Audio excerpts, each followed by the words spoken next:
This episode of Foreplay is brought to you by the Barstool Sports Make Sundays Great Again shirt. Phenomenal shirt. We got it in red and white. We got it in red and black. We got it in spring-themed colors. Go to store.barstoolsports.com. Buy the super famous, beloved, unbelievably great Make Sundays Great Again shirt.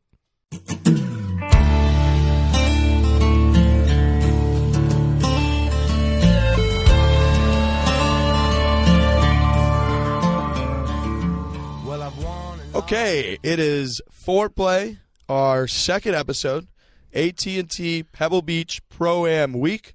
A little bit of housekeeping to kick it off.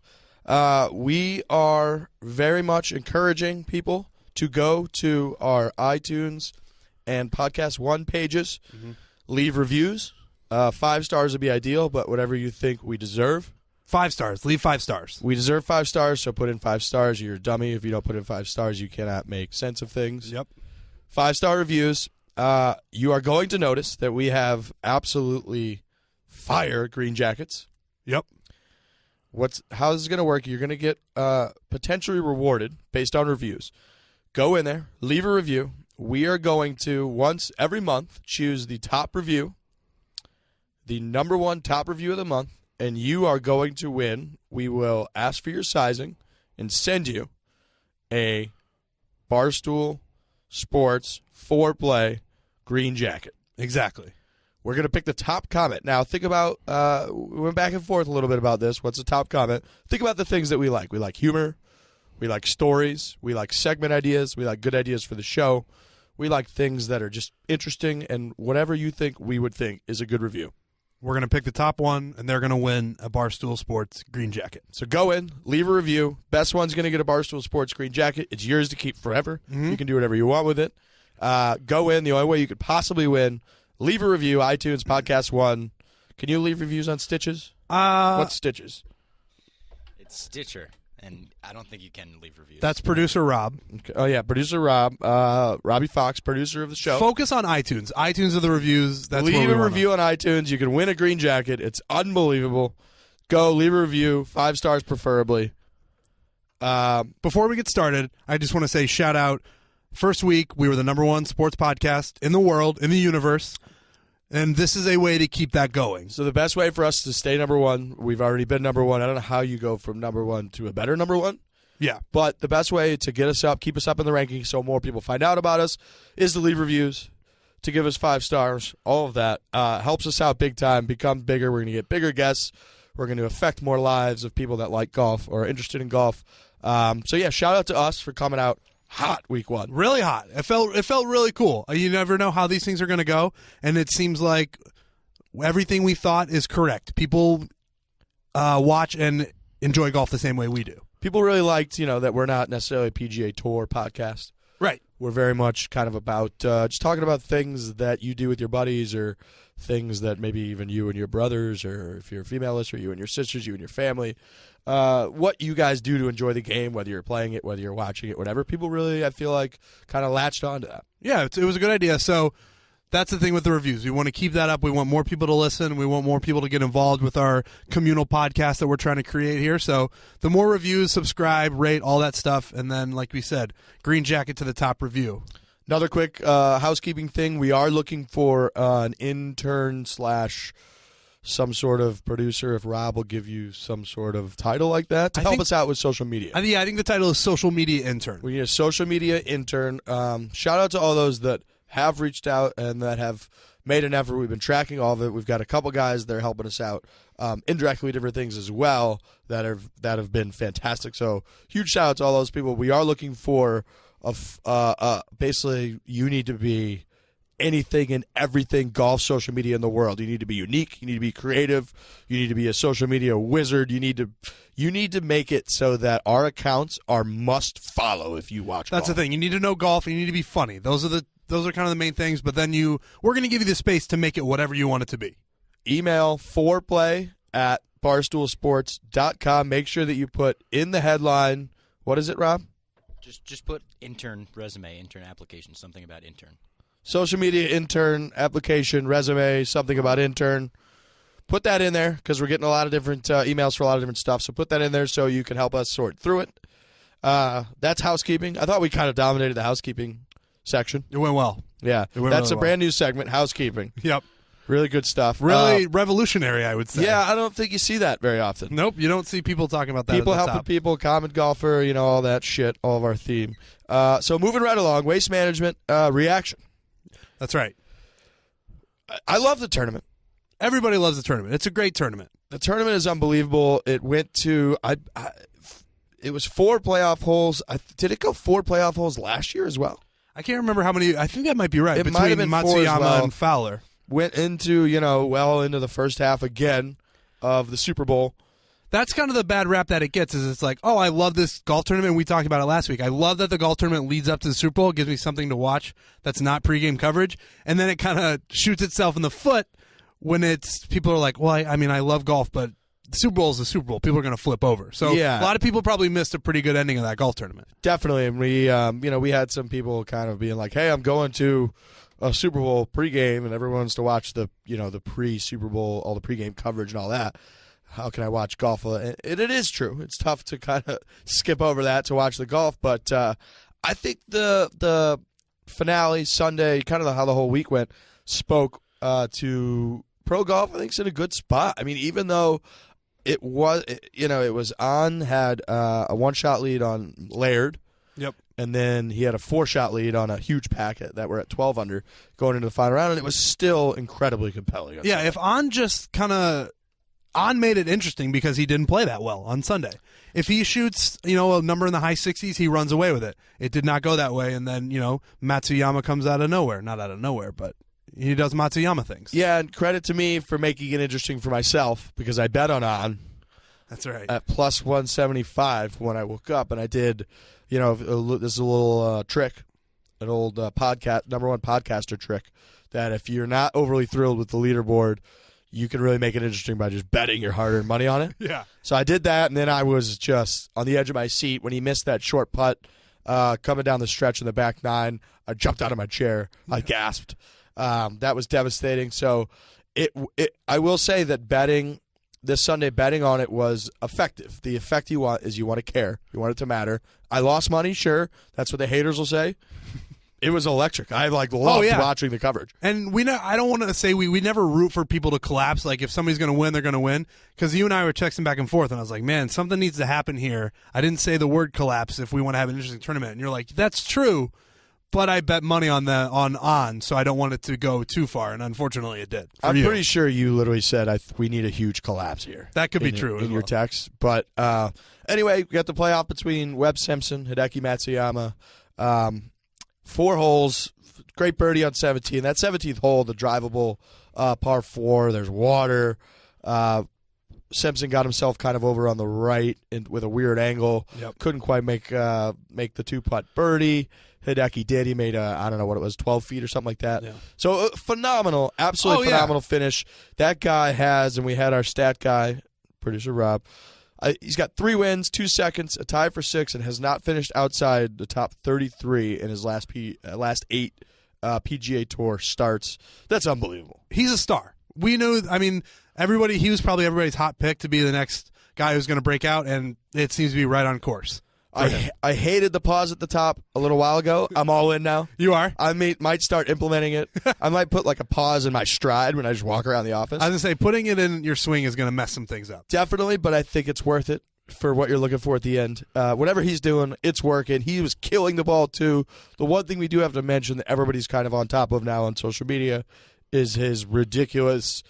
he throws his arms up and drops his club in disgust every swing, and he just pipes it right down the fucking middle. Even the golf announcers who usually, they love the players, they love talking about the players, a guy like Matsuyama, an up-and-comer who's playing really well, even they were like, he's got to stop doing that where he swings one-handed through, acts like it's going to be horrible, then it's, 350 down the middle. And if you do that like once a month or something, it's always funny.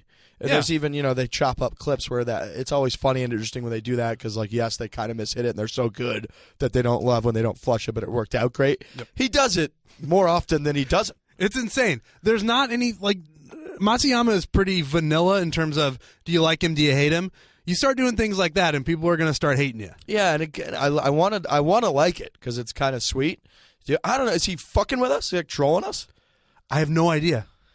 And it wasn't like he was doing it and like instead of going in the water, it went 285 down the middle. He's hitting it like 340. I hope someone asked him about it. I didn't see anyone ask him the question about it. I hope they did. Next segment, on to headlines. Pretty simple. We're going to go with this one. Tiger Woods withdrew after one round in Dubai. In the middle of the night for us here back in the States. You wake up. That's a hard thing to wake up to. You're like, all right, Tiger, he shot, a 77 his first round. So you know he's probably not going to make the cut. But our running theme, we said it last week, the bar for Tiger has changed now. It's make a cut and also be healthy, don't hurt your back. He did not clear the lowest bar on it. It's not good. No, he sure didn't. And we had all written several times in the weeks leading up to this that, hey, you know what? A victory at this point is him just not grabbing his back and withdrawing. He literally withdrew with back spasms and back-related fucking shit issues. Yeah, they tried to pass it off that it wasn't nerve-related. That's what the big thing is. They said it's just spasms. He couldn't get it worked out. I don't know. Here's the thing about Tiger right now. I don't really care if he's actually hurt or if he's just frustrated and he doesn't want to play that in Dubai anymore. So he's like, I'm going to pull out. All that matters is he's not playing. And that's all people care about. 100%. And so you're right. They tried to do damage control. They tried to spin it. Oh, it's not related. I mean, the guy literally was out for fucking a year and a half because of back surgeries. He withdrew because back-related fucking issues. Don't piss in our heads and tell us it's raining. Just don't do that. We don't like that. And also there was the little underlying storyline where Tiger obviously got a huge appearance fee to go to that tournament, and I'm pretty sure he gets to keep that money regardless. Like, if you withdraw with injury, I think you get to keep the appearance fee, which makes things a little more interesting. You would really think Tiger, with the last, 8 years he's had in particular, and then his whole career and all the money he's made overall, really wouldn't care about that. Totally. And everybody was kind of talking, it's a little aggressive that he's going to play in Cali, fly all the way to fucking Dubai, commercial, and then come back, have 1 week off, and then go Genesis and then Honda Classic. But he did it. It clearly didn't work out. It did not work. But with the back spasm thing, now it's like, all right, they're saying he's still going to play the ones that he had planned to play. Yeah, so I mean, hopefully it's just a little bit of a hiccup. I don't really know. It's tough. It was kind of a double tough breaking of the news for me because I stumbled home. We had a late night in the office Thursday night. Mm-hmm. Stumbled home. And I picked up, there's a McDonald's right next to my apartment building. Mm-hmm. 24-hour McDonald's. Clutch. Phenomenal. One of the greatest inventions of all time. Go in. I got like two. Now they do the 24-hour breakfast too. I got like 2 breakfast sandwiches and a hash brown. Yeah. Sit in my bed. I'm like, ooh, the Euro thing's on. I wonder if Tiger's teeing off. Throw it on. Literally the first fucking thing they say, oh my God, we're getting it across the wire, the news. Tiger just withdrew from the tournament. I'm like laying in a fucking pile of filth food. I'm like, what? What the hell's going on here? So I blogged it and then kind of woke up and had like forgotten that everything happened. Yeah. And then like checked my phone and was like, had to find out again that Tiger had withdrawn. So a little bit of a double kick to the nuts there. Props to you for admitting that story. You could have very much just owned the line of, I'm such a Tiger fan, I'm such a golf fan that I stayed up all night and I wanted to watch this tournament. Instead, nope, you were just shit-faced coming home at the right time / wrong time. Because I woke up in the middle of the night. I do that sometimes. You just wake up and, and then you check Twitter. Oh, yeah. Because that's like our life. Yeah, just like, I got about 30 seconds here while I'm awake. I'm going to check Twitter. And I see that he withdrew. And you kind of, as the blogger thing goes, you go, all right, I either blog it right now or I wait for the morning and risk somebody else going to blog it and people are going to be mad at you. Yep, 100%. And then I went on the Barstool app. My boy Riggsy already had it. Shit-faced Riggsy. I was getting a bunch of the tweets coming in and whatnot. People being like, look at Riggsy up grinding at 3:30 in the morning. You don't see everybody doing that. And I was like already asleep. Because I was like, that's the thing. But you just admitted that it wasn't that. And I respect you for that. Honesty is the best policy. We got the Air Jordan. I believe they're calling him the what are they then? The Jordan 1 golf shoe? Is that what they're calling them? Yep. That's what everybody's talking about him. The main reason I kind of wanted to bring it up and my input on it is that I do experiment with golf fashion. I put a tweet out a couple weeks ago of some bold shoes. bold / hideous shoes that I bought, impulse bought a couple weeks ago. They're like black and like turquoise and yellow Nike shoes. So these are better than those, I think. Yeah, they're definitely better than those. It's interesting. Where do you fall on Jordan golf shoes? That's really the main question. Yeah, and I think, again, we were kind of, you and I were just shooting the shit talking about it. We kind of settled on you can't suck and wear those. No. You have to be a skillful player, or you have to be, which Keegan Bradley is, or you have to like personally know Michael Jordan to be like, yeah, I can rock these shoes. Yeah, absolutely. There's nothing worse than the guy that comes out dressed like head to toe in like flashy matching all gear and is just brutal. Yeah. Which, I mean, I feel like the people who want to be like, hey, I want to rock Jordans on the golf course are the people who are going to come out in full Jordan everything. Just full Jordan everything, and then they're going to stink. Yeah, 100%. I mean, people might even, like, guys that do that for, like, pickup basketball might buy those on accident and, like, bring them to their pickup basketball game. They're good looking, though. They were good looking. We are, you and I have talked about golf shoes not on the air, just about, like, guys coming out with shoes now. Some of them aren't great. These look awesome. You just have to be pretty awesome at golf to wear them. Yeah, so I agree. I think, I also never like to, like, just shit on other people's fashion because, like, who am I? Right. Like, I'm an idiot. Sometimes I just think things look good and I acquire them and wear them. Those shoes are a great example. Right, 100%. So I'm not standing on, some high horse being like, oh, you have terrible fashion if you wear those. If you wear them, you could pull it off and you're a good player, good for you.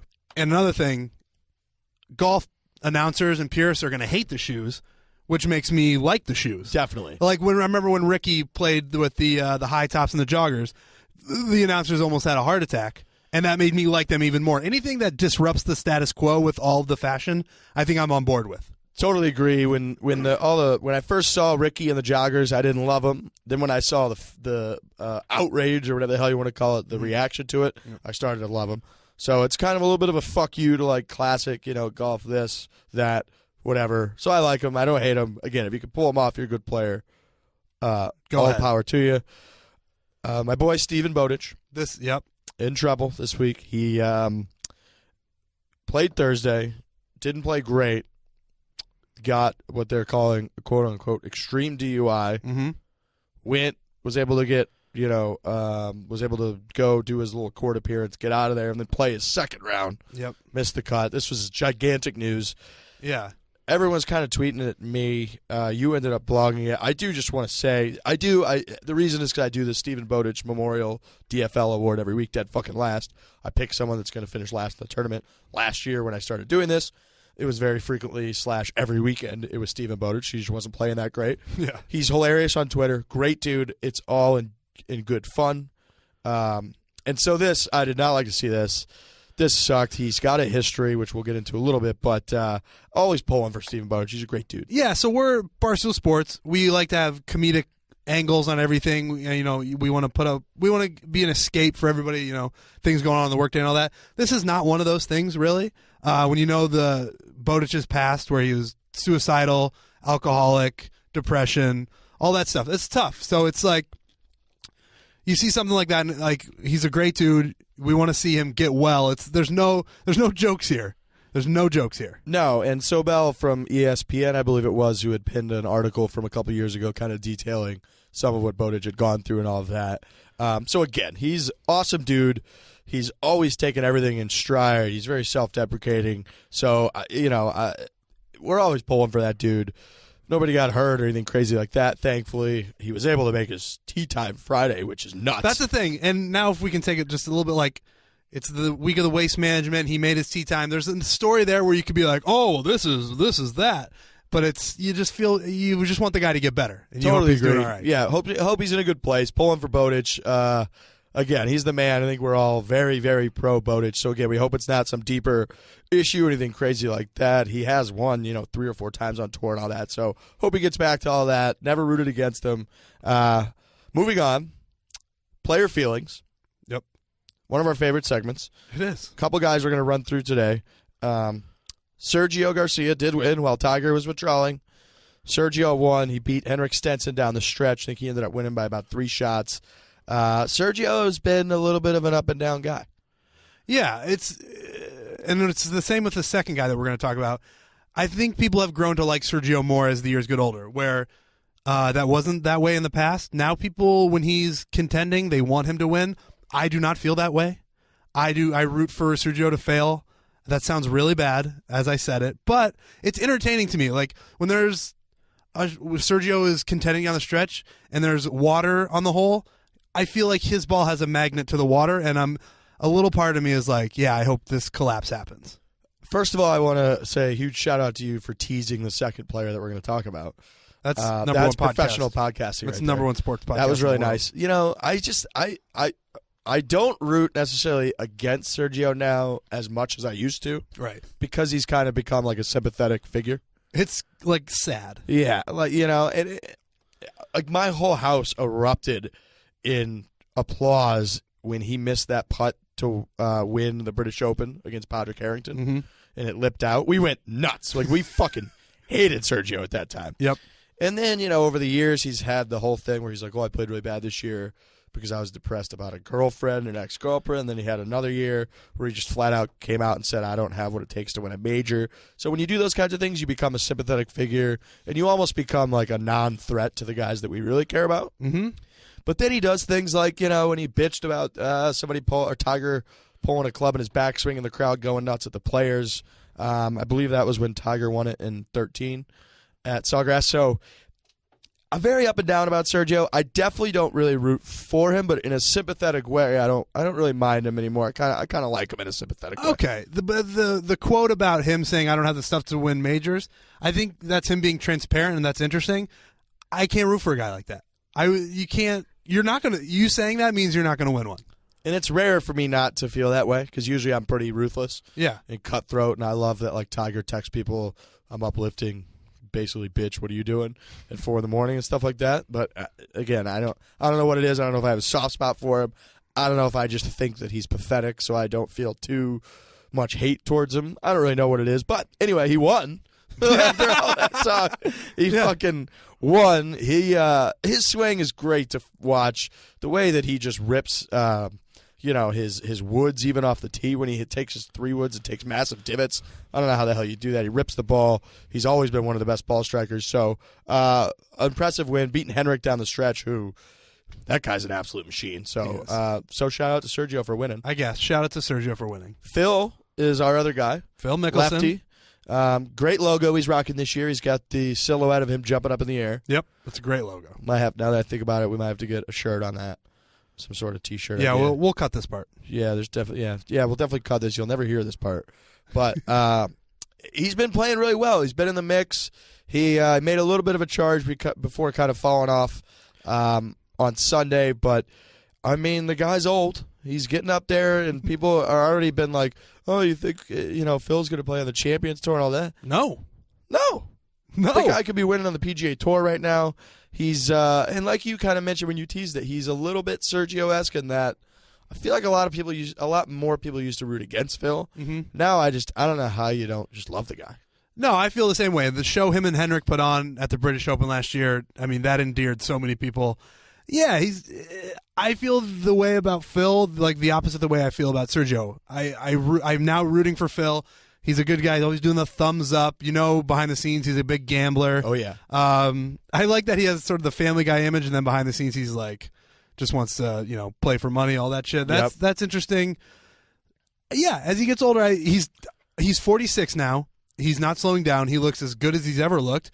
I think we're going to be hearing from Phil for at least the next couple of years. Yeah, even as you were just saying that, he almost is kind of had the opposite likability trajectory, in my mind, of Bubba Watson, who Bubba at first, like you said last show, on paper is very likable. His name's Bubba, which is great. He's a lefty, which always makes you stick out. He kind of works the ball. He plays aggressive, which you just want to love that. But the more that he had success and the more you heard from him and all that, the more you started to be like, kind of fuck this guy. He's an asshole. Yeah. Phil's like the opposite. I kind of at first was like, I don't know. We got Tiger, and they were going head-to-head, and I was rooting heavily for Tiger, obviously, against Phil. And then the more that he's in the media, the more you hear him do interviews, the more stories you hear that add to his lore, the more I fucking love Phil. How much do you think Phil, he would never say this publicly, loves that he is healthy and playing well, and Tiger is just can't even play 2 rounds of golf. Has to love it. Just behind the scenes, just got to be like, because obviously Tiger dominated his era. That was always Tiger, Tiger, Tiger.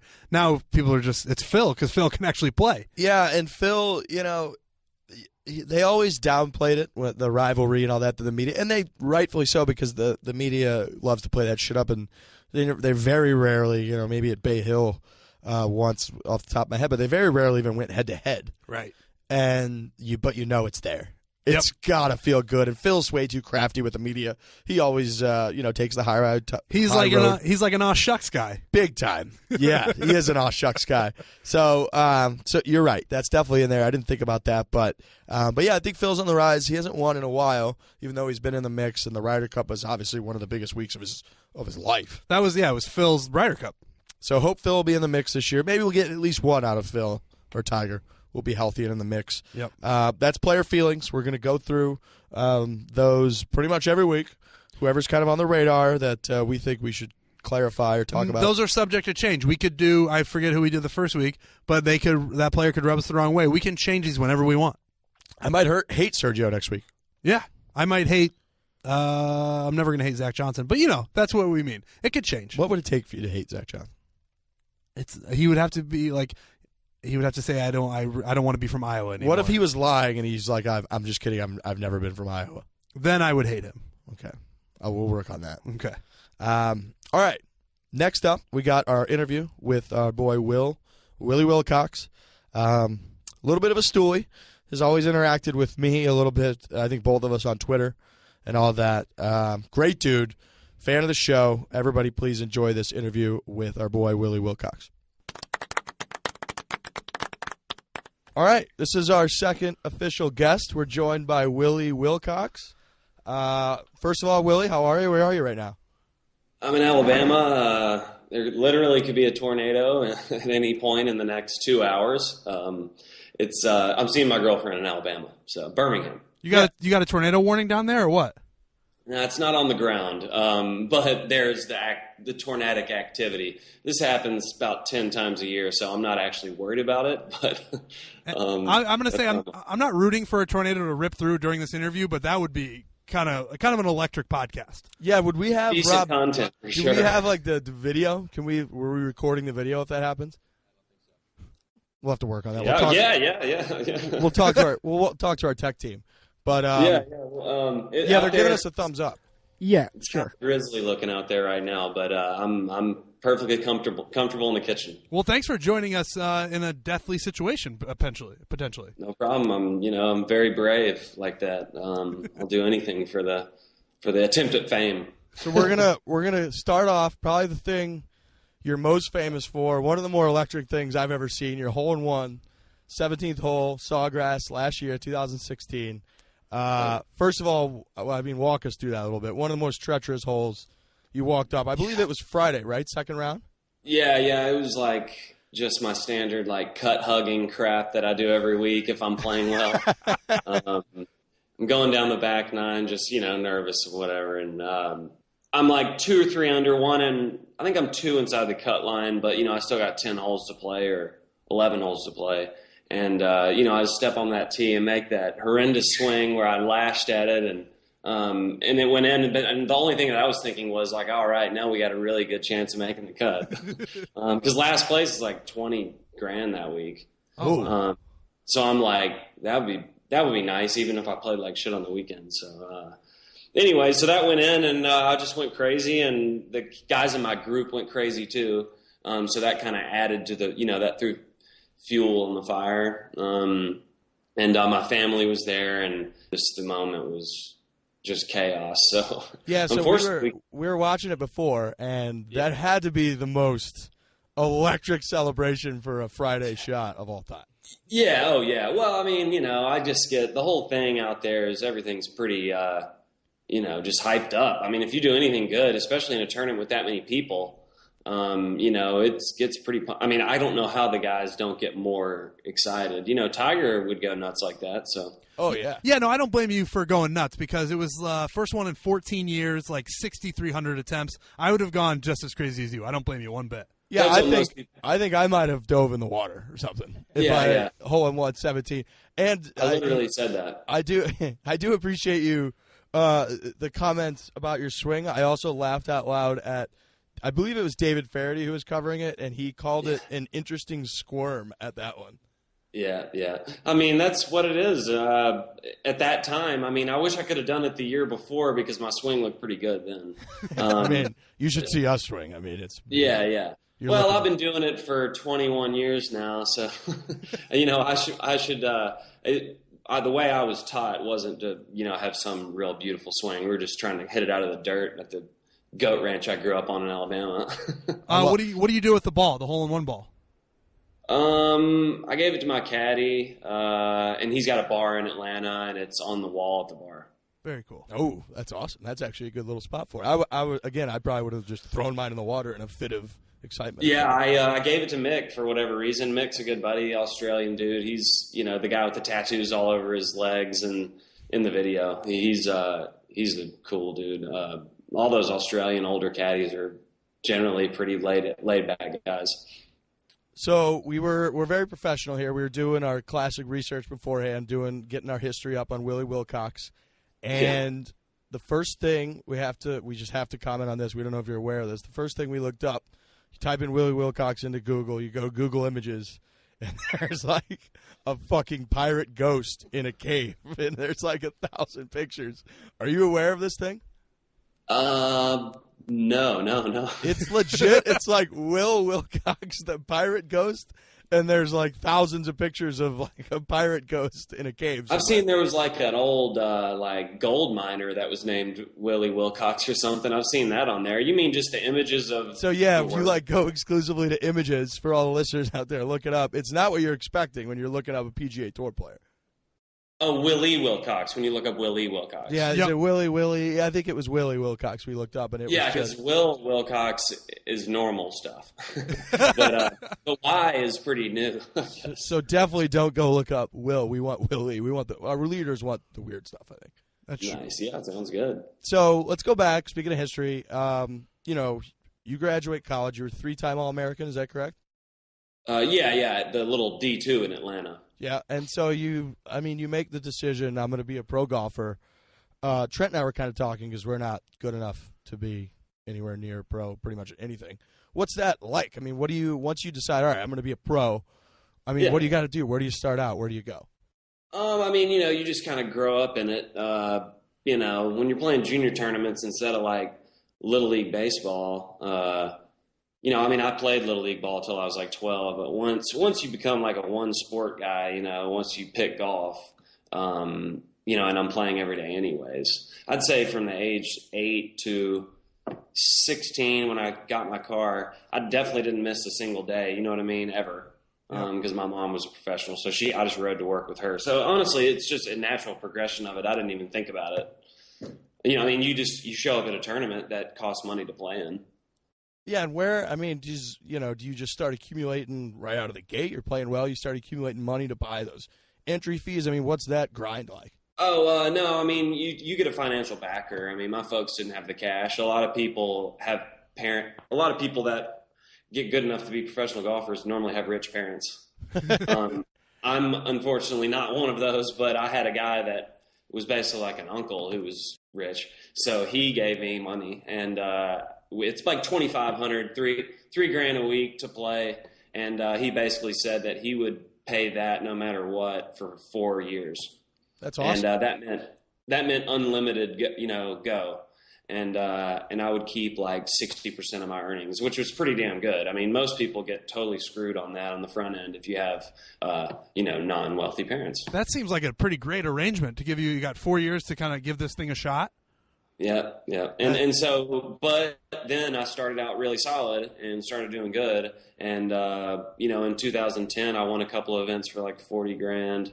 And that was my first full year. So I ended up making about $250,000 on the course that year. And, so that was a sign that obviously let's try to keep this thing going. Yeah, I think that's awesome too, because, we kind of pit the podcast as more like for the common golfer, right? The normal dude who's out on the weekend playing golf, whatever. So I think that type of guy really appreciates the kind of story of, you don't necessarily get out of college and you just got everything made. You're not flying around to different tournaments on private jets. It's a struggle. You're out there playing for your livelihood Oh yeah, yeah. I mean, honestly, I was still a kid when I turned pro, so it was just fun. I was just riding around in my little car. I was putting probably 70,000 miles a year on That's my amazing. little dumper Pontiac G6, and I mean, I had a great time. Like, I mean, it was roughing it a little bit, but I mean, it was still a hell of a lot of fun. I mean, just you're out there with your buddies, and you're not that far from home, so if you miss a cut, you just drive back to Bama anyways. So yeah, Trent and I were talking because it was Hooters tour for a couple years. I mean, what's the scene like out there? Guys going out, or as soon as you're done at the event, are you just going straight home? Yeah, I mean, definitely some going out. I mean, a lot of it, the Hooters girls were there on the Wednesday proams, and so like there was guys always. So you're not chasing. going anywhere. Yeah. So they didn't want to go too far, but it was always in Podunk town, so it's not like, we're in whatever Chicago or something. Right. We were in Hawkinsville, Georgia, and on some army base in like Fort Benning, Georgia, whatever, just some army course. There's not exactly a lot of anyway. So yeah, I mean, there's a lot of going out in golf. A lot of golfers drink. A lot of golfers have a lot of fun. So the Hooters store was no different. That's good because we drink too. Yeah. So it's perfect. We could totally relate. We're basically pro golfers. Yeah, golf is, we all do it, maybe we hit the ball a little bit better, but a lot of people are drinking at this level. There's parties that are pouring it down your throat at the tour. That's great to know. See, we always had we knew that. It's nice to get confirmation. Yeah. It's a leisurely game, you know what I mean? People are pretty chilling, they're relaxed. Yeah, for sure. So we also were talking, you're from Birmingham where you are now, right? Yeah, I'm from right down the road in a smaller town. And then during the year, I mean, where are you stationed out of? Are you down in Florida? Jupiter. Okay, gotcha. Jupiter's is the way you can play golf year round. So yeah, it feels like that's where a lot of the guys are, and kind of where they make their home base. I feel like there's a good crew down there. So again, kind of get back to the common golfer type thing. I mean, if you're just playing around, let's say you've got a couple weeks before you got a tournament coming up. What kind of games are you out there playing with the guys? Is it you guys gambling? You kind of drinking, or is it real serious? What's that kind of scene like? Not a ton of drinking during the games. Sometimes you'll have a beer at the end of the round, but generally we're playing $100 Nassau auto 1 or 2 downs. I mean, you can end up losing, $700 to $1,000 if you play bad, which is that's not a ton, but it's still like. It gets the juices flowing. And especially if you're playing good, you're winning anyways.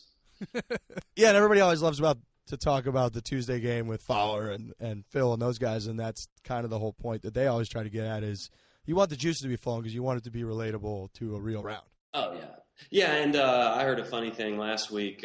We asked a dude, me and Loop, we're on the range, who was patting, and I was like, hey, do you want to play with us and wait a little bit? It was on like a Sunday, and he was like, no, I'm good. I'm just going to go play. And then he went up to the tee, and then he was back like 5 minutes later, and he was like, I literally can't even pull the club back if it's not for any money. Oh, I love that. I thought that was a pretty awesome comment. Yeah, no, I respect the shit out of that. Totally. Yeah. And I feel like, too, I mean, if you guys are going to be used to playing out there, whether it's for your livelihood or whether you're playing for millions of dollars, it's got to be tough to really get the juices flowing unless you're playing for something. Yeah, I mean, if you're trying to like learning something new, it's always evolving, Unfortunately, I wish it could be the same all the time, but there will be a decent amount of time where I'll just go play by myself and just hit drivers, just T-balls and stuff. But it's a lot better, a lot more fun when it's for something. Yeah, so to speak to that, kind of, I guess, a little bit, what's the day-to-day, right? You're kind of in Bama right now. You're with some family, with a girlfriend.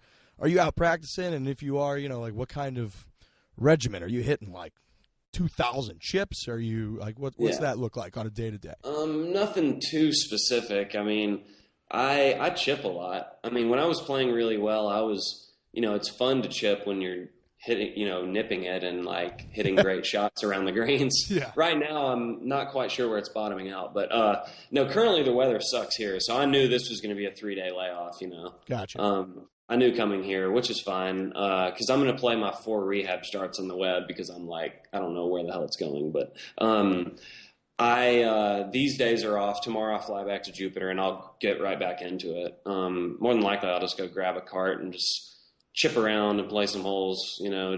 Generally, there's no one in town right now. Like all the web's gone and the tour. So The next, I like to chip a ton. I mean, and it's nothing too specific. It's mostly like out of really bad lies around the greens. I try to just practice out of, shitty lies as much as possible. Because then when you get on tour, the lies are always going to be pretty good. Yeah, I always wonder that because you always hear the announcers, some guy will get some fucked up lie, at a big moment, and they're always like, no, he practices this. And I'm like, does he?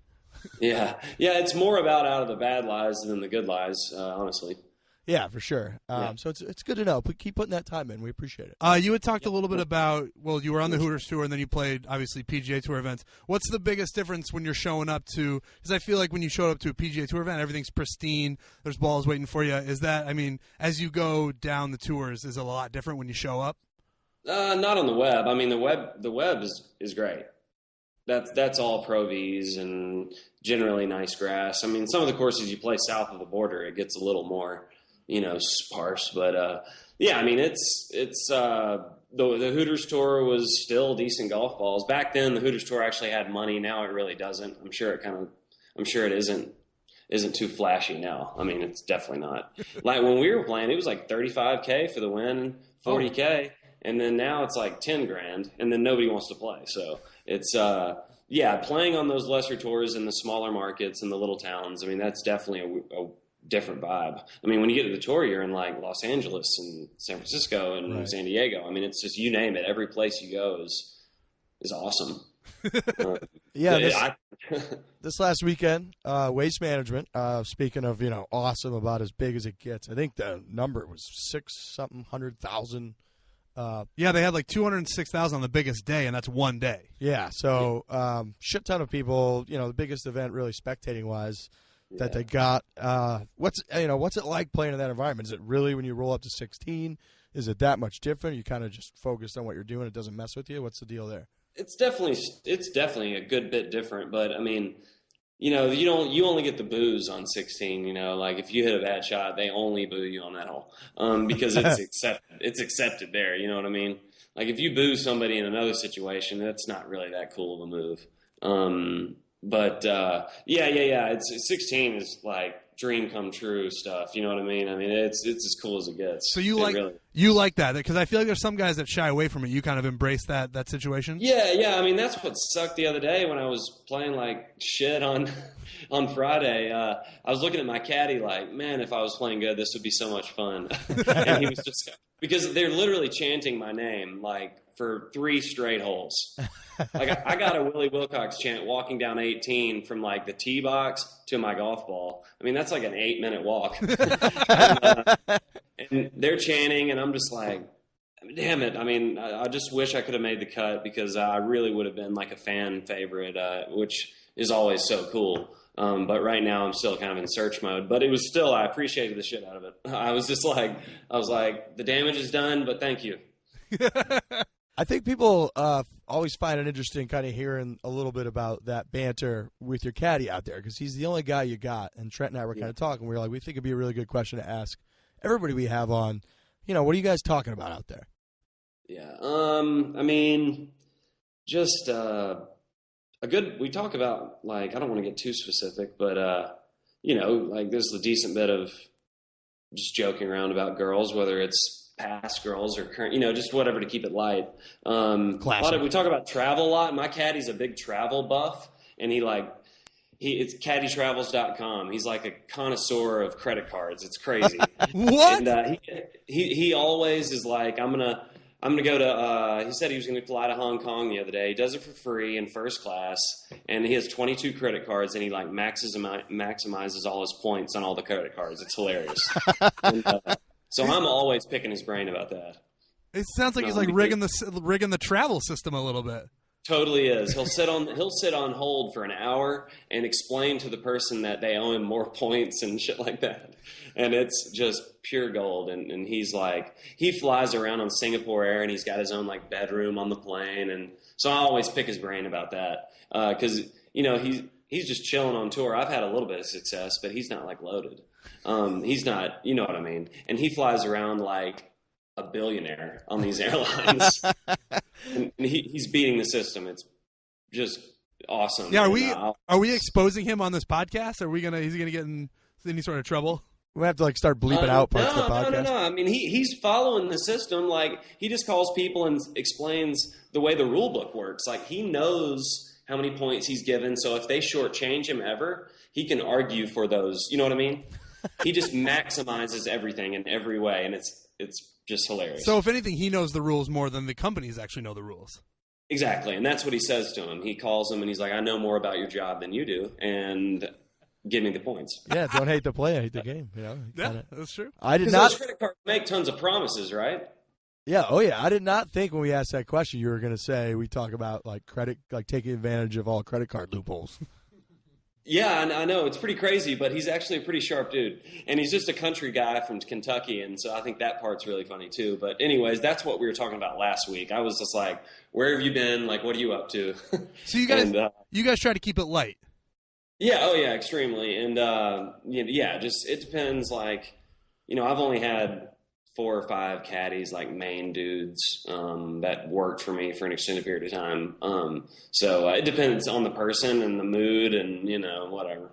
How much do you guys notice individual fans? Like, you walking, to your ball and you're like, hey, how about that fucking asshole yelling Saturdays are for the boys or whatever behind us? Yeah. Not a ton, because there's so many people that are looking at you. Yeah. You know what I mean? There's so many people that are staring at you. If there's even like 30 people standing over somewhere and they're like, hey, whatever, say something stupid, and you look over there, it's hard to connect with any one person because you don't know where it came from anyways. Right. So that actually is pretty confusing. So that's why people don't really look up there, because like, even if your mom is standing in a crowd of 1,000 people, you're not going to be able to like find her if you're just glancing. True. I guess that makes sense. It does. That's good, because you always wonder, you get some people, I mean, it is funny, and we tweet a lot of them out when they are funny, but it's also got to be annoying on some level. I mean, I think it's funny. I mean, they were chanting my girlfriend's name, and, they do just silly stuff like that. No way. That's awesome. Yeah. Oh, yeah. I mean, I think they probably had Barstool, shirts on too. I mean, I'm surprised they didn't tweet about that or something. But yeah, there's a whole like cheering section that is pretty abusive. That's hilarious. So it was Waste Management this last weekend. Now you're in Bama for a little 3-day retreat. What's next for Willy Wilcox? Going back to Jupiter, and then I'm going to practice, and then I'm going to go to Panama next week. The Panama City Web.com event. Because you're allowed rehab starts, and I only have 2 more tour starts. I don't know if y'all know about all that, but I'm on a medical exemption. Okay. And so yeah, I'm gonna go play in Panama, and then whatever, try to make some money. You'll see our boy Jim Renner will probably be out there. We're rooming together. That's perfect. No way. Just to save money on the hotels, and he's a legend anyway. So Yeah. Oh, Jim's the best. yeah. I don't know where Welchie's staying now. I know Welchie's caddying. Yeah. So Welchie, I do always text him like, so what's the plan for this weekend? He's always like, I got something cooking. Like, all right, Welchie, he's got something ready. He's the man. I think he still has his condo down in Florida, so I think he's been chilling there mostly. But I've known him when I first turned pro. Welchie was like the boss. He was winning all the money. Yeah, I first met him this last summer. He had a kid, his first kid, so he moved back home where he's from in Boston. Was an assistant pro at a club that I had a junior membership at. And so that's how I got to know him. And he hits the ball like nothing I've ever seen before. That guy just flushes the ball. For all the listeners, he made it there. look pretty easy for a while. Oh yeah, that's what I heard. And I think he played U.S. Open at Bethpage, and he played TPC Boston once. So. Yeah, and he's like made some cuts on the web. I mean, he's legit, and he won a lot of events on the Hooters tour. Yeah, so that's significant. Yeah, no. So we got some good golfers and some. I imagine that'll be a pretty good time in that house next week. Yeah, totally. All right, so we will definitely be polling for you next week. All of our listeners will. I'm sure you'll start to get the treatment out there. Guys will be coming at you with shirts and all that. So either ignore them or embrace them. Yeah, sounds good. And we'll close. We always close with rapid fire. We ask just 3, 4, 5 quick questions, quick answers, right. And then we let you go. Sounds good. All right, I'm going to start here. First question: do you pop your collar as a joke, or is that serious? Just I don't want to get skin cancer. This response is I actually had 2 things cut off my body. Oh, what? I'm prone to skin cancer. Oh, okay. Then that's okay. God, Trent, now you're such an asshole. Now I feel bad for asking that question. I'm sorry. Yeah, Willie. no, I didn't want to make you feel that way, but I'm just being honest. That's no. The best way to answer that is to make me feel like shit. So you nailed it. I'm gonna make Trent feel like Cool. shit about that for the next couple months, several months. All right. Next question. Number one guy on tour. If you have to have a night out, you need a night out. Yeah. Who's the number one guy on tour that you go to? Steve Marino, for sure. Ooh, Okay. Yeah, that's good to know. We'll have to get producer Rob, get him on the next podcast. he's the man. What is your next question? What is your go-to curse word when you hit a shitty shot? What just comes out of you? I mean, just fuck me. Just fuck me. That's a good one, but what I heard a guy scream, "You got to be fist fucking me" one time. I thought That's a good one. Yeah, you never know, really. You get a couple holes in, especially if you've never played with somebody before. You get a couple holes in, and then just some wild stuff starts to come out of their mouth. just letting them fly. Yeah, I've always golf's a tough game to not just offend someone that's in the crowd. All right, last one. What is the worst golf course you've ever played? Worst. I would have to say the Rock in Talladega, Alabama. It's like a Talladega municipal course in Talladega, as you can imagine. That's pretty bad. They call it the Rock because it's just in the worst shape of any course ever. Yeah, because Trent and I were talking, and we're going to do kind of a little segment every time where we just talk about the shittiest, worst golf course we've ever played. Mostly because everybody can relate to it. You get out there, it's real cheap, have a good time. They're still fun, yeah. All right, Trent, you got anything else? No, I think that'll wrap it up. All right, Will, we really appreciate it, man. We'll be pulling for you, and you're a great guest. You're a fun guy to talk to, so I think that us and all of our number one sports podcast listeners will be pulling for you. That's awesome. I appreciate the opportunity. Y'all are awesome. Yeah, man. Thanks for coming on. No problem. See ya. All right, folks, that was our boy Willy Wilcox. Again, thank you to Will for coming on. Great guest. Great guest. He was awesome. Everything I thought he was going to be. Yeah, exactly. He is kind of exactly what we were talking about before we spoke with him. We were like, I think he's going to be like this and this, and that's exactly who he was. He's a very normal guy. Yeah, a little bit of like you said, a little bit of a stoolie, so you kind of know going in that what you can talk about, and he was awesome. Definitely one of our guys. Very relatable. Very, very, very good golfer, however, so that's what's not relatable. Yeah. But great dude. I'm definitely going to start saying, you got to be fist fucking me. Great quote. Phenomenal quote. Might be my new go-to, basically with anything. Cornhole. Yeah. Just like when we're not the number one podcast. You got to be fist fucking me. You got to be fist fucking me. Everybody's favorite segment coming up next from the gallery. As we've said many times, / the one time we had a podcast. Communal episode, communal podcast. We love submissions. We love talking here and whatever about what people do with their buddies. Got a lot of submissions. Shout out to people sending stuff in. Tons of submissions, a lot of DMs, a lot of tweets, a lot of emails. Quick reminder, if you're going to submit from the gallery, email foreplay@barstoolsports.com. Be sure to include in the headline, from the gallery. From the gallery. Again, we got to be able to sort it. We get a ton of emails because we're the number one podcast in the universe. So make sure, foreplay@barstoolsports.com, from the gallery. Put that in there. First one, Sean, called Literal Birdie, which I believe Rob named that himself. Yep, named it. He writes, me and my friends have a rule that if you kill an animal with a golf shot, you have to eat the animal. It hasn't happened yet, but it's bound to. That last sentence is the key.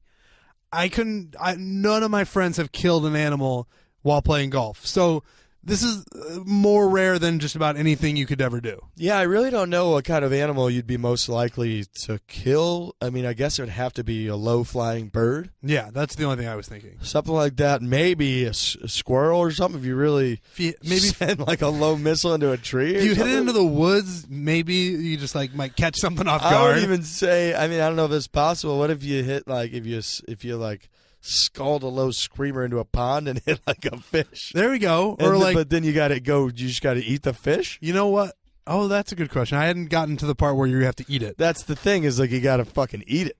You could catch a duck going the other way. If he's swimming away from you, you could catch a duck. Eating a duck's pretty good. Yeah, no, duck's delicious. I don't know. Do you bring it into the fucking into like the halfway house. You're like, hey, cook this creature up that I killed with my fucking golf ball. It's never going to happen. It's just never going to happen. I mean, I don't know. I have it. My buddy one time, there's a course outside of St. Louis that has like power lines over one of the holes. Yeah. And we've hit the power lines before and like totally ricocheted the ball. But I mean, that's also an object that doesn't move. Doesn't move. It's just there. But that's really like the wildest thing that I've ever seen hit besides like the usual suspects. Yeah. Nobody's hitting an animal. I don't think it's happening. But interesting nonetheless. If it happens, you got to eat it, according to Sean. Yeah, according to Sean and his buddies. So I kind of like that rule. Okay. All right. Maybe implement that one if you want. Next up, we got an email from Ethan called Pink Ball 3-Putt. Settle on a dollar amount before the round starts. First person to 3-putt has to play with a pink ball going forward. If they lose the pink ball, they pay everyone the agreed upon dollar amount. Have to play with the pink ball until another person 3-putts, at which point the second person takes over the pink ball. Yeah, again, it's some sort of variation of snake, which I was talking about last week, which is, you always put something on the 3-putt. Whoever's the last guy to 3-putt, there's something going on. This case, it's a pink ball. Yep. But I do like that you have to then play with the pink ball. You can't lose it. Devastating if you lose it. I've also played a format where your group you start with one pink ball, and everybody has to rotate. Like, let's say you're a foursome. You rotate every hole, so you would once every 4 holes you play with the pink ball, and your group has to come into the clubhouse with the pink ball. If you don't, whoever makes it the furthest, blah, blah, blah. So a pink ball classic. I like this because I like that it kind of makes fun of Bubba Watson. Like, true. You don't want the pink ball. I didn't think about that. That makes me happy. It's like a fuck the pink ball game. Exactly. And that's like Bubba is like, oh, I'm going to use a pink ball now. So you're saying the pink ball game, fuck the pink ball, transitive property, fuck Bubba Watson. 100%. I don't hate it. Third one, we got TJ. This one's called the Heckle Hole. Again, I don't know if Rob's making these fucking names up, but they're just ridiculous. If you're down by only a few strokes of the back nine, you get one hole where you get to talk or do anything you want during every swing of the leader. If he beats you on that hole, it's double your score. You get a 4, it turns to an 8, in case we don't know how to do math. So, I'm worried about this one because this is the type of thing that's going to start a fight with your buddies. Like when you're drunk, if you start doing backswing stuff, I'm necessarily not in favor of any like sort of backswing yelling because I think that's just weird, and I realize that's like the point of this segment. But this is the type of thing where fists are going to fly with a buddy if you got money on the game and you're starting to do like drunken backswing stuff. Yeah, you can really piss some people off here in your own group, in other groups on the course. Yep. The marshals might not love it if you're just fucking screaming. I've played where you get like one scream in somebody's backswing over the course of the match and they don't know when it's coming. Yeah. Which pretty good. That's pretty good because you're just always on edge and you can really get in people's head. It's almost better being that like, way. oh, I'm coming for you this time. And the guy standing over the ball like, motherfuckers, you're going to yell this time. And then last week we had the hand wedge where the guy said you get one every hole. And this one is saying you get on every swing. You got to regulate it. Again, a lot of these come down to regulation. Yep. A couple of you people are just psychos out there. Regulate it a little bit. Settle down. This is golf. Yours is a better variation because the anticipation of someone saying something in your backswing would drive me up a fucking wall. And that's almost worse. And then especially if you really save it towards the last couple holes because they know they're like, all right, I only got 7 swings left. It's coming. One of these fucking swings. And the probability starts to get higher and higher again. I don't know if you people are math people out there playing probability game. It gets real nerve-wracking down the stretch. Yours is better. Thank you. Yours is better. We got one more. This one, I don't know about this one. It's Kyle. It's called the grip slap. Is that fucking Rob again? I don't know. I almost don't want to know if Rob's naming these or not. Okay. All right. Grip slap. If any player, sober or shitty, does not have his drive make it past the ladies' tee, he receives at any moment before the end of the round a vicious Dumb and Dumber style while holding the head of a club grip slap to the back of the legs. Hurts like hell, but also funny as shit and causes anxiety as to when it will happen. Kind of the same idea, a little more violent than the heckle. Yeah, definitely increase of violence on this one to the heckle, especially physical violence, like traceable violence, concrete violence is definitely a little risky on the golf course. I'm not sure that's what golf is about, but I do like the anxiety angle. Everybody has some. Usually, it's you whip your dick out if you don't hit past the ladies' tees. These guys just whip each other with clubs. I don't like these. I don't like this one whatsoever. Physical violence when you're out just playing a normal round with your buddies, not something I want to be involved in. Yeah, I think Kyle and his buddies. I mean, again, in spirit, you're trying to make it a little more interesting, a little unique. I don't think like whipping each other with the grip of your golf club. It seems very like hazing. It's definitely like, oh, you hit a bad shot, I'm going to haze you now. Yeah, like I don't want that anxiety in my mind either. I don't want any of this anxiety in my mind. No, hazing's illegal, so we can't condone that. Trent, I believe you have a bonus. I've got a bonus one here that I really liked. We got a ton of submissions. Shout out to people for sending them in. I don't have the guy's name because I just remember it by memory, but sorry about that. It's called Marshmallows, and this guy said that he gets together with a big group of guys, a huge group of guys every year. They go play a bunch of golf, and one of the guys in the group brings a bag of large marshmallows, and what he does throughout the round is he leaves them in the fairway, in the bunker, wherever on the course, and it said it drives people crazy because everybody drives up on the balls on the marshmallows thinking they're golf balls, and they're just fucking marshmallows. Amazing. I laughed out loud when I saw that. Great move. Anytime you're just trolling people, pranking people, fucking with people in a harmless way, not where you're like whipping your buddies with golf clubs. I'm all for that. So big fan of the marshmallow move. The fact that they're marshmallows too. I mean, if you pull up on one of these things, you just start eating them, right? Yes. So if you're playing behind this guy, you get a little frustrated, but then you just switch to like a fucking pink ball or something. No, I will say this. Kind of reverse segue there. I remember in the email, it specifically said, this is a funny idea at first, and then people start getting legitimately angry every time they run up on a marshmallow. Yeah, because especially, I mean, you hit if you're out there playing a classic, like, amateur public track or whatever, you're probably not the greatest golfer. So you drive all the way over, you're like, oh, there's my ball. Okay, cool. I don't have to look very long. Nope, marshmallow, searches back on. Adds a lot of time to your round. Probably very frustrating. Probably adds a lot of strokes to your round. So still pretty funny. Regardless of all of that, very funny. And again, you get to eat a lot of marshmallows, so probably pretty dependent on how much you love marshmallows. I like marshmallows. It is Pebble, AT&T Pebble Beach Pro-Am Week. Mm-hmm. You gotta love Pebble Beach. Yeah, it's Pebble Beach. If you don't love Pebble, there's something wrong with you. So that just adds to it right out of the gate. It's fascinating to watch. They get to, they do all the cliff fucking images, all the HD cameras now. They always get the waves crashing in on like the 7th hole, that short par 3. I would be curious to see if you cut all that together over the course of the tournament, how long they force you to stare at crashing waves. A lot of the, golf Twitter is going to be pissed at how few golf shots they show and how many just vistas and cliffs and shit they show. But I love it. I also love, too, the celebrity aspect. Yep, of course. It's unreal. Billy Belichick, all those types of guys will be out there. Oh, Bill Murray. Bill Murray is a legend. Is Boomer playing again? Who? Is Boomer playing again? I'm not sure. He usually plays, and they just like make fun of him the whole time. Yeah, yes.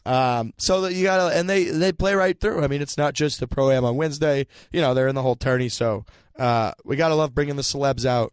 Also, another thing about Pebble Beach is that for those of us that grew up playing the Tiger Woods video game series, yep, this is the most classic course. It really is. You just play it on repeat. I have never played Pebble Beach, but I have played Pebble Beach 1,000 times. I know every shot. I know every blade of grass on that fucking course. I know where you can get up and down from. I know where you can't hit it. I know like how the wind typically plays. So know that course phenomenally from the video game. Almost shocking when I watch them play that they're not just shooting like 49. Yeah, they're not. Why are they not like 24 under right now? Well, how is he not? If you mix in like 1 or 2 hole outs from Eagle, you can shoot like 25, 26 under. Pebble Beach is so easy. So easy. So I'm not really sure what's wrong with the players, but great track. Leads us to a classic question. If you were playing in the tourney, you got to pick one celebrity, and any celebrity from the world, from Earth. Okay. Who would be your celebrity partner for the week? I'm going to make you go first because I hadn't thought about it as much as I think I should have. Mine's going to be maybe a controversial answer. I think I know what you're going to say. But go ahead. I'm going to... now you're making me want to change it because you think you know. Yeah, I did. I'm going to say Paige Sporadic. What? Here's why. If you go back to kind of college days, when you pick a chick as your beer pong partner for the night, you're in. Yep. It's a lock. Totally. Thinking is Paige, celebrity, mm-hmm. hot as fuck, yep, good golfer. I don't know how you don't pick her. You just stole my girl right out from under me. I don't think I was going to pick her, but that's just disrespectful. I felt bad doing about it. That's why I didn't tell you who my pick was going to be beforehand. But I just don't know how you do it. Again, going strictly based on past history at events where you team up with someone. When you team up with a chick, you dramatically increase your chances of, good luck with that chick. All right, I'm going to steal the pick that I thought you had. That's also a controversial pick. Wow. Because I hadn't thought of one. Okay. I'm going to say Donald Trump. Power? Is that just a power pick? I just want to see, I want to know what his golf game is like. You hear so much about it. He's obviously a huge golfer. I want it to be Donald Trump. So you're just are you walking down the fairway with Secret Service? Yeah. Surrounding your crew? I want the whole nine. I want to say that I had to be protected by Secret Service. That's something I can bounce my grandkids. That would be. I didn't even think about that. I would have bet money that that's where you were going. You said a controversial pick. Yeah, I just made controversial because of your history with her. It's very controversial. We're not in a good place. You were thinking controversial globally, very much so, and geopolitically and all that. It would be crazy for Donald Trump to just walk around with him, get a bunch of Secret Service and stuff. It would be unbelievable, and he's a good golfer. That's what I want to see. Allegedly. That's what I was going to say. Is that coming from him, or who's that coming from? It's coming from him and several sources, but he kind of controls the sources. Right, and he's 70 now, so you don't know how flexible he is, how that swing's looking. 70, you're getting up there. Especially him. He's not a healthy-looking 70, if I may say, Mr. President. Yeah, I mean, that's, I don't know if the Foreplay podcast wants to be going after the president like that, calling him not healthy-looking. I'm just saying. Just Trump, if your people are listening, Russia, if you're listening. Russia's definitely We're not being mean to Trump, but we would like to see him play the game of golf. Love to. Check out his game. All right, that will wrap it up. We do want to remind everybody, go on to iTunes, give a review, 5-star review, leave the best comment. You can win a green jacket, unbelievable jacket. Trent and I are wearing ours right now. Yep. You look really sharp, Trent. You look sharp as well. Unbelievable jacket. You could win one yourself. Go leave a comment for the Foreplay podcast. Leave good stuff. Don't forget to email us, foreplay@barstoolsports.com. Trent, you got anything else to add? I do not. The green jackets, you got to leave comments because they're sharp as shit. Enjoy Pebble Beach. Hit it hard. Hit it hard. I hit it hard, man. So far, man. No laying up, no holding back. Ain't afraid.